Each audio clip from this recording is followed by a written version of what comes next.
and an important part of California's economy. And I work for the Port of Los Angeles, and my colleague Norman Arakawa is over here. And we're very honored to be here today. And we're very enthusiastic about supporting more trade through our Southern California gateway, so that we want companies to succeed and increase their business internationally. And of course, diversification of business is important for long-term survival, and there's tremendous opportunities emerging in the Pacific Rim that I think are very exciting for all of us today. So I think this is a very important and historic time, because I don't think that there's a better time for local California companies to consider the international and global marketplace, especially with the recent initiatives by the President and this administration to institute two very, very critically important trade agreements, which are TTP, which basically opens up a huge area of the Pacific Rim to U.S. companies and will reduce our duties and tariffs and obstacles to accessing these markets. Additionally, there's the TTIP, which is the administration's effort to open a free trade agreement with the European Union, which will be a very historic step forward as well. But rather than go into that, I just say that we have good news to announce to you, because Southern California experienced one of its very best trade years on record. We had a historic high in exports and a historic high in imports in the year 2013. We recovered, more than recovered, from the Great Recession. So this should be encouraging news to everybody here, that we're on track to make some great advances. And so it's very appropriate for me to introduce Richard Swanson, and we're very pleased to have Richard here today. Richard is the Regional Director of the U.S. and Foreign Commercial Service of the International Trade Administration, U.S. Department of Commerce, Pacific South Region. I know that's a long title, but he actually covers a tremendous amount of territory. And he's kind of the linchpin of our efforts to promote exports in the global market. And he and his team are great partners. Now, Richard oversees a territory that includes Nevada, California, and Hawaii. And so, as you can imagine, it's a huge territory to cover. And our region has numerous trade shows and international buyers groups that come here that are coordinated by Richard's team, and that I'm sure he'd be very pleased to make you aware of, so that you could hook up with potential buyers coming to our region. And so he oversees the U.S. Export Assistance Center in our region, and that's a great asset, because what it does is it pools different experts. And these resources cover trade development, finance, and trade compliance issues to help serve the business community. And so it's essentially a one-stop shop that Richard runs, and I think it's the largest west of the Rockies. Richard has worked with the U.S. and Foreign Commercial Service for over 20 years. He's a graduate of Cal State Fullerton in international business, also with Spanish, and he's also holds a master's degree in public administration from Long Beach State.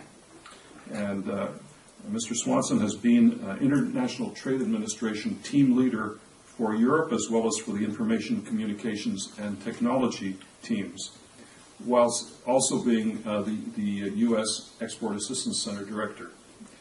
And so he's basically has also served as the acting senior commercial attaché for the U.S. Embassy in Tel Aviv, Israel, and is also an adjunct professor at Cal State University, teaching international business. So Richard is truly a Renaissance man, has a great experience, and he's one of the greatest ambassadors for international trade that we have in Southern California, and I know that we're excited to have him here today. And Richard, can you come up to the podium and take over from me and give us some additional good news?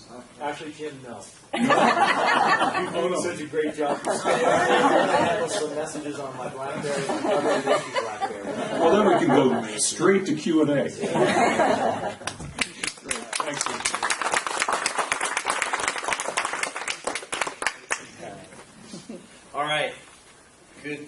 Good morning.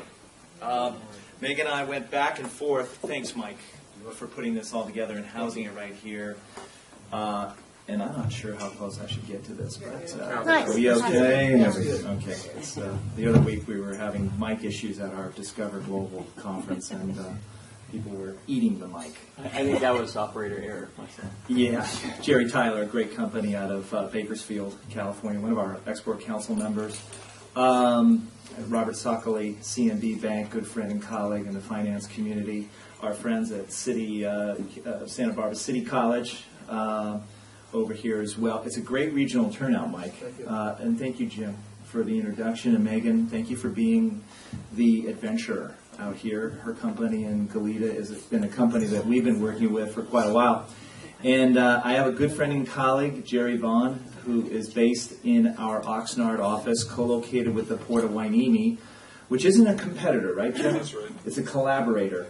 And, you know, I'm always in favor of the little guy because we do have two monstrous ports in L.A. Combined, they are the largest port system in the United States. I won't get into who's larger, Jim. We'll just keep it at that.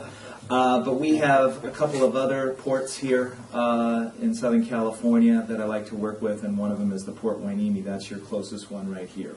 Okay, and they're very dynamic for a smaller port, and they collaborate well with the Port of LA, and that's the way it should be. Now, I was going to say too. I was going to start off with a question. Get your mind, get the tumblers going. We've got some educators in the room here, right? This is a significant date. Actually, this is a significant year. 25 years ago, two things occurred in our lifetime, I believe. I don't think there's any. Is anybody here younger than 25? Okay. We have one right here. The two things occurred in the trade circles, and I had just gotten out of Cal State Fullerton. I'm a public school kid all the way, I guess. Took me 7.5 years to get out of school, but I did meet my wife, the mother of my kids, in my 7th year. So to each his own, do it in your own time. But my two things that prevail over anything are passion and persistence. They will prevail over anything. I think if you hold those two items in check and you nurture them, you can just about do anything. Any company can go anywhere in the world. I don't care if you have 7 employees or you have 700 employees or 7,000 employees. You can do it. But 25 years ago, somebody raised your hand. Two things happened that I think significantly changed the world that we live in, the world of commerce and trade and connectivity. What were they? At the end of the Cold War. Jim, raise your hand first. And you being a trade guy, you're excluded. Anyone else? Well, what? Okay, I saw a little finger there. What was it? Well, it was the end of the Soviet Union and the Warsaw Pact. Those things opened up a huge new market for us and them to us. You're getting at it, definitely. And what significant event probably was the ultimate image of that, Jerry? The Berlin Wall. The Berlin Wall came down, right? November 9th, 1989. Well, I was actually there. I was in Europe trekking around my backpack doing the hostel thing. And I found myself at the Berlin Wall a couple months before it came down, not knowing that it was going to come down. But in that year, I also was in Hungary watching George Bush speak at the parliamentary square there and talking about freedom and talking about commerce and talking about, and if you think about how far east Budapest is, it's about as far east as you get until you get into the Soviet bloc of countries. But what other event transpired? Let's go the other direction, the other side of the Pacific Ocean. What other event occurred in 1989 that was significant? It involved a square, not a wall. Tiananmen Square, yes, absolutely. Visually, you knew that China and the way that the communists were going to go forward would no longer be the same as it was before. And maybe some might say even President Nixon's visit in 1972 in Peking may have been maybe a precursor to that too. We still have events at the Nixon Library with the Chinese. We had the JCC talks about 5 or 6 years ago there. They love going there. They do honor that. So this idea about, you know, foreign diplomacy, commercial diplomacy, trade versus commerce, you know, peace through trade is another theme we like to talk about here. But, and then in 1992 was the real collapse of the Soviet Union. That was another significant event. And then you had the Baltic states splitting apart, and we still have great commercial markets in the far east part of Europe. But what is it that we do? What is the U.S. and FCS? I call that symbol there the bloody claw. Okay? It really is. I love it. It's kind of clunky, and maybe we, about 5, 6, 7 years ago, we went through this whole branding issue. You probably have thought about rebranding this or that. And we wanted to go towards the Nike swoosh. You know, maybe have one star and then one sort of collaborative, you know, blue and red sort of swoosh. But we left it alone, and this is what we have. And I kind of like it. It represents our headquarters base in one star. It represents our domestic footprint here with you. And it represents another star being overseas in all the foreign markets, the ones that Jerry visits and the ones that you go to all over the world. And that's who we are. I also like to refer to us, and I'm not sure if there's any reporters in the room, but don't quote me on this, and I don't mean it disingenuously, but I like to think of us as the Marines and the CIA of international trade and foreign direct investment. And why is that? We're the first in and we're the last out, and we never leave anybody behind. Right, Jerry? I mean, we were there. I mean, whether it's domestic in Las Vegas or whether it's overseas in, you know, Chengdu, you know, China, we will be there with you. How are we there with you? Usually through our commercial section that we run and operate in the U.S. Embassy. And this is another tidbit I want you to walk away with. What is the U.S. Embassy? What does it represent in a foreign country? It is the United States. It is. And the ambassador is the president of the United States in that foreign country. And the ambassador reports to the Secretary of State. But within the U.S. Embassy, there are different agencies. The U.S. Department of Agriculture, which would be and I'll talk a little bit about that. But the U.S. Department of Agriculture, through its Foreign Agricultural Service, is there in the U.S. Embassy. They're not here domestically, per se. That's why we handle processed foods. As Jerry knows, we always see each other at the Tulare Farm Show. We're also exporting agribusiness equipment as well. But they're there in the U.S. Embassy from the U.S. Department of Ag. We're there from the U.S. Department of Commerce as the U.S. and Foreign Commercial Service Bloody Claw. That's where we are. And it's that office is where we work with, and those are my colleagues. We have domestic trade specialists, and we have overseas commercial officers, and we're all trained. I took the test and the assessment back in '99. I was offered Moscow and Beijing. I didn't take it. My wife didn't take it, really.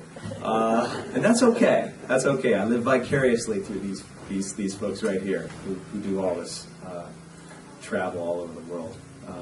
And so that is your real arm in extending your vision and your global opportunities overseas. Your GPS is the deck and the commercial service, okay? And our partners. We have a beautiful network of banks, ports, community colleges, universities, state schools, economic development organizations, and I'll tell you in a minute why that's so important these days. But we're in two spaces, I think, collectively. We're in the export your product or service, right? Services is probably the fastest aspect of exporting today. You know, the United States produces about, what, 17 trillion dollars worth of GDP. About 70% of that is retail trade, give or take a recession or two. About 15% of that, 10 to 15% of that are exports, okay? Mostly calculated by goods, not even services. We're not that good at calculating service exports yet. We're getting there. That's something that we could probably steal a page from the local universities because they deal with international students, which is an export of education and training, and the economic development organizations deal with investment, and that too is a service. And so we could actually learn something from that. Services create jobs, not quite the same multiplicity factor as manufacturing does. Manufacturing on the average has a 1.5 to 2.5 multiplicity factor, meaning if you have a company like Haas Automation, which manufactures the CNC machines. Remember, guys, we took wood shop, we took metal shop back in high school those days. You know, sometimes we had a CNC machine there. Well, that's what they make, and they sell it all over the world. It's one of the best U.S. products made on the planet. A great company. And so, our exports have boomed. Didn't we say that this year? Here locally in Southern California. But this year from the United States, last fiscal year, 2013, we had $2.3 billion in exports. Okay? We had the most exports to China ever. I know we think about that, like we import all this finished product from China, but what you don't realize are all the throughputs and inputs that we send over there. Did you also know that everything that's made along the border and in Mexico, through the maquiladoras and in Mexico, 46% has a U.S. touch on it? How about that? So you're getting something from Mexico, but you're really getting 46% of that from here in the United States. Okay? So how do we actually do that? We have a number of programs. We counsel folks. We rely on experts in the trade. If it's a marine technologies issue, sometimes we'll call Jim. If it's an agribusiness issue, we might call Megan. If it's an IT issue, we've got folks in the Silicon Valley, San Diego. If it's a biotech issue, we have trade specialists who are industry driven. So 15, 16, 17 years ago, we decided not to be everything all to all hands, all people. We decided to go in industry folks. In fact, Jerry works with our agribusiness specialist in Fresno, Glenn Roberts. And I can't tell you, we probably could put 2 or 3 more people up there because of all the agribusiness that we have between, Sacramento down to Bakersfield, and then you take everything west to San Luis Obispo and down here. It's a huge market. And this is where we need community help and assistance and partnership. We can't do this alone. The President came out with the National Export Initiative back in 2010, and we are on the second tranche, as they say in headquarters terms, of developing the next phase. Hey, there's another trade finance partner of ours right there. What this entails is we want to continue the goal of doubling exports. Why do we export? I mean, 95% of our customers are where? You think they're here in the United States? They're overseas.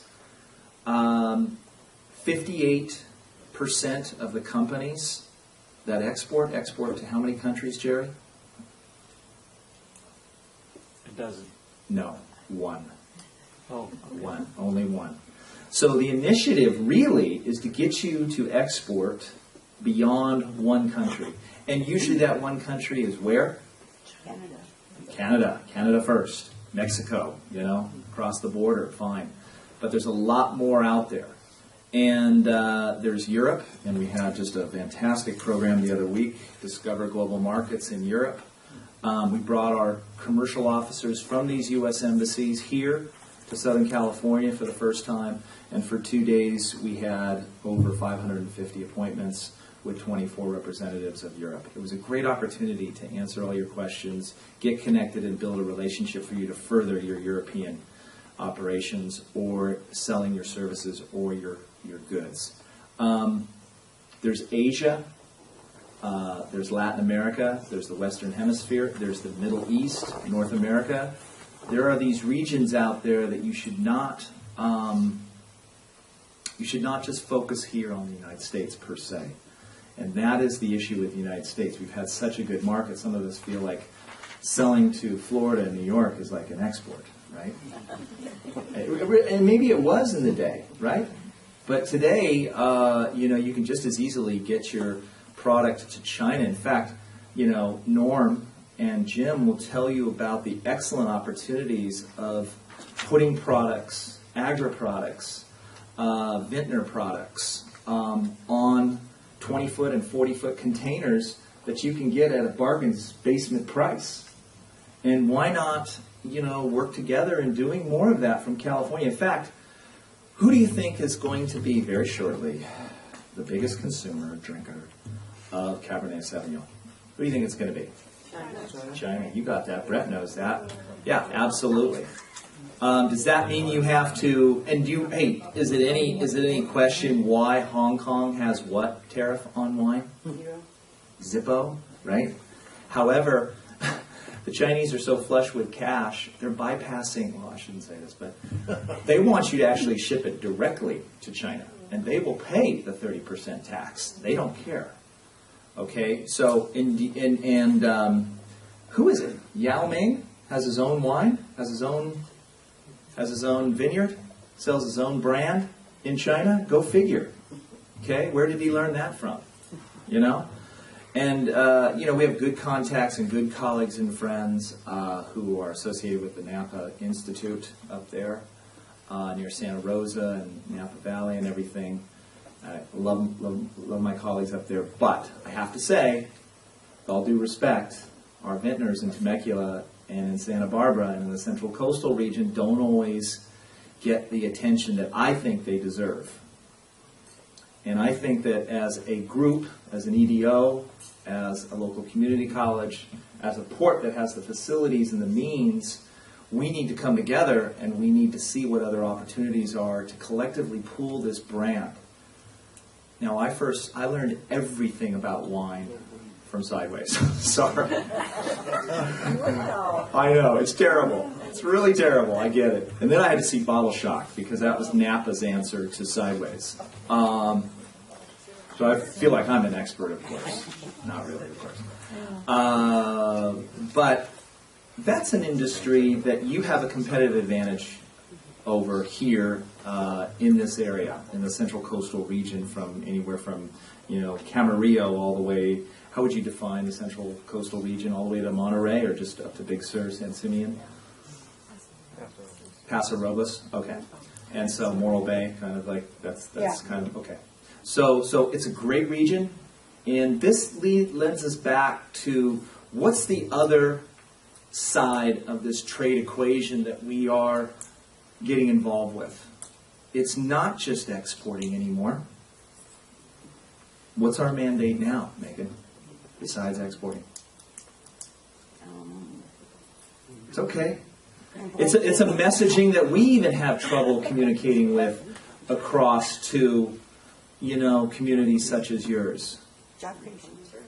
Job creation, tourism. It's a bigger one than that. No. Golfing. Yes, my former boss, Paul Tambakis, does golf tours with Chinese. He took them to the Masters tournament. That is an export. No, it's foreign investment is the key word. It's foreign direct investment. Okay, FDI. Foreign countries, the BRICS, Brazil, Russia, India, China, they want to come here, and Europe, and the Middle East. They want to open up shop. They know that in the center of the world, the safest, most secure investment is and will always be the United States. If education's great, you know, think of this. If you want to get your mind around something, you know, we talk about China having 1.4 billion people, right? 1.3 billion. India 1.2 billion, 1.3 billion, China 1.4 billion, whatever. Yet, who has a larger land mass than India and China? Who has the third largest land mass in the world? Who? No, this gentleman's right again. It's the United States, including Alaska. Okay? We produce natural resources cheaper than anyone on the planet here. And if, I know this is a hot topic, I'm not even going to go there. Okay? But even with what we're doing, without further legislation, without further drilling or whatever, we're still producing food and energy at a lower cost per capita than anywhere in the world. Okay, that's a great advantage to have. Okay, but what do you need to do? You need to support your companies who are connected and connected exporting, okay? Because they are the tentacles to the world. At the same time, you need to work with your EDOs, your community colleges, your ports, your financial institutions to set up an infrastructure that looks good to an investor. You do that already, don't you? But I find when I cover California, Nevada, and even Hawaii, and even Guam, believe me, Guam is a hot spot for business. It really is. We have a tendency to self-cannibalize. Rob Peter to pay for Paul. I can tell you the Indians and the Chinese don't give a rat's about this city versus that city. They don't even understand the nuances yet, okay? We need to come together as a region. We're regionalizing in Europe. Europe is usually ahead. We found this out 2 weeks ago at the conference. Europe, our officers in Europe are no longer going to counsel you. We're no longer going to tell you what country to go to. We're going to tell you what region to go to. You're going to go to southern Europe with your product. Okay? You're going to go to Romania. You're going to hit a region instead of a country. And I think the same thing here applies. You need to project yourself as a region or as a sub-region of a region. Come together, all right? I mean, we have problems in Sacramento trying to get legislation through. We have problems in Washington trying to get legislation through. You have the ability to cut through all that with regionalization, economic development. I get it. You have EDCs all over the place. But I'm beginning to see even the big dogs in San Diego and LA, San Francisco and San Jose starting to make sure they take care of the smaller markets and work with the smaller markets, because in a heartbeat, as you know, where did BYD, the transportation electrical Chinese-owned company, set up its manufacturing facility? Okay? Where did Stella lives in LA? Okay, the CEO of the North American division of BYD, which is one of the largest all-electric vehicle manufacturer for transport vehicles and transportation vehicles, set up their manufacturing assemblies facility in Lancaster, California, not in LA. How close is Lancaster from here? I know it's a little inland, but a couple hours? Okay. To the Chinese, Lompoc, Lancaster, they both start with an L. I mean, really. Do you get it? Do you get it? You're that close away from 500 jobs being in your back door. And not just jobs. Now, Jim and I have watched Toyota be in California for 47 years. Why? Because they wanted to be close to where the imports came from. Of course. But now they have 3 manufacturing facilities, assembly facilities in East Texas and through the South, Kentucky, close to where my sister lives, actually, near Lexington, and somewhere else, maybe Ohio. Okay, I'm thinking maybe that's not really considered the South either. But the fact is that I don't think they're moving necessarily because California has a bad business climate, and we joke about that all the time. I think it's kind of a natural progression. Because when you drive down the 5 freeway and the 405 freeway, what new North American automobile company headquarters do you see beaming, brand new? Tesla. Well, I'll tell you about Tesla in a minute. No, you see Hyundai and Kia. Okay? Yeah. Both there. Okay, so where one leaves, one's beginning to grow. I'm not saying go out and buy Korean cars. No, not at all. But what I'm saying is those are good value-added jobs. That's a good example of foreign direct investment for your community. You've got engineering, design jobs. You have even clerical jobs that pay, health care insurance and have long-term 401k benefits attached to it. Okay? Got plenty of people in the neighborhood who have retired from Toyota over the years, and Nissan, and Honda. Okay? There's no reason why you can't land that here if you all put and the education factor is key. This workforce investment board stuff, I still don't understand it.